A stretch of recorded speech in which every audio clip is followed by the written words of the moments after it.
Hello from Japan.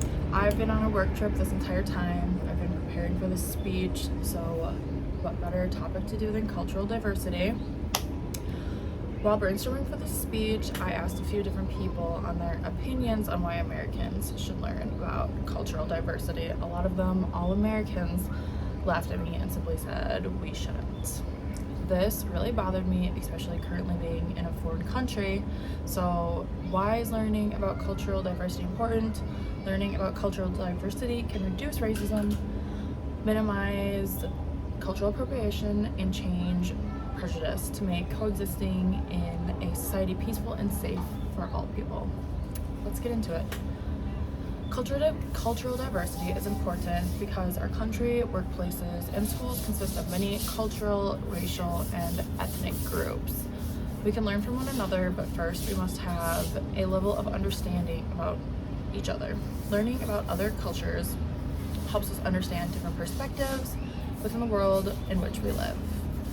From the University of the People, the importance of cultural diversity includes recognizing that there is a large amount of cultures that exist, respecting each other's differences, acknowledging that all cultural expressions are valid, valuing what other cultures have to bring to the table, empowering diverse groups to contribute, and celebrating differences, not just tolerating them. While many people in the United States already do this, in order to respect and value other cultures, all Americans must first dispel any deep-rooted negative feelings towards other cultures. What is racism? According to the Merriam-Webster Dictionary, racism is a belief that racial differences produce an inherent superiority of a particular race. This belief is a problem because no race or ethnicity is superior to others.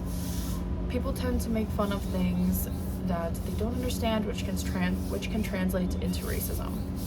This can include mocking accents, making jokes about skin color, or thinking someone is lesser just because they do things differently than Americans.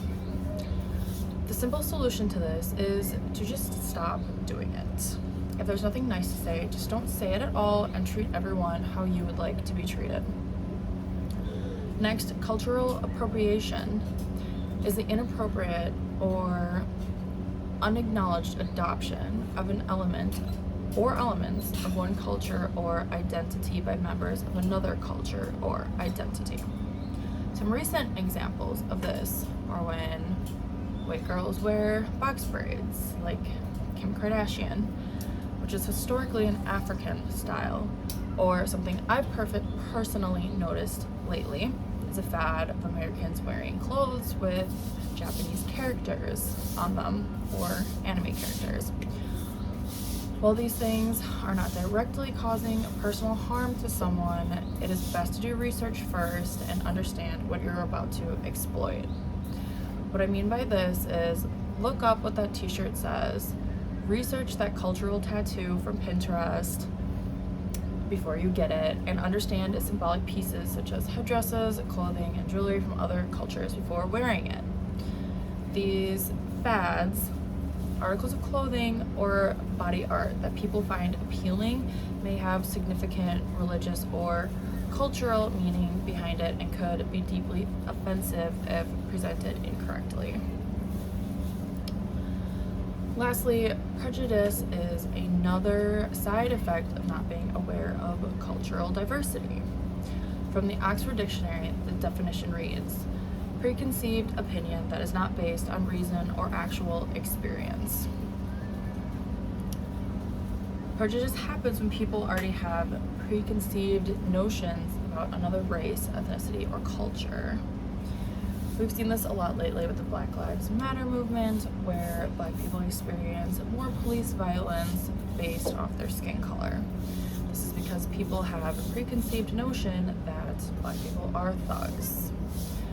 More examples of prejudice include after the bombing of Pearl Harbor, when every Japanese immigrant was considered to be dangerous, and when people who are not fluent in English are considered less intelligent by those who are fluent in English.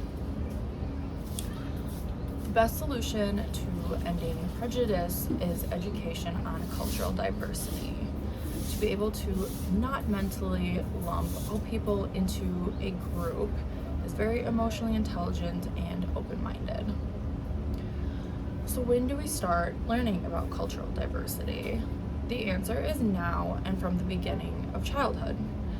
Drexel University says, in our increasingly diverse and multicultural society, it's more important than ever for our teachers to incorporate culturally responsive instruction in the classroom, whether teaching elementary school, middle school, or high school students. Purdue University also provides a great list of ways to support cultural diversity every day. A few examples are to increase your level of understanding by interacting with people outside of your own culture. Avoid imposing American values on others that may conflict with their cultures. Intervene when you observe others engaging in cultural insensitivity, bias, or prejudice. And be proactive in listening, accepting, and welcoming people and ideas that are different from your own. In conclusion, Americans should learn cultural diversity to create a peaceful and safe society for people of all backgrounds. This will decrease racism, cultural appropriation, and prejudice. Learning about cultural diversity can be implemented in the household, in school, and in the workplace. Let's make America a better and more welcoming place for all people and generations to come.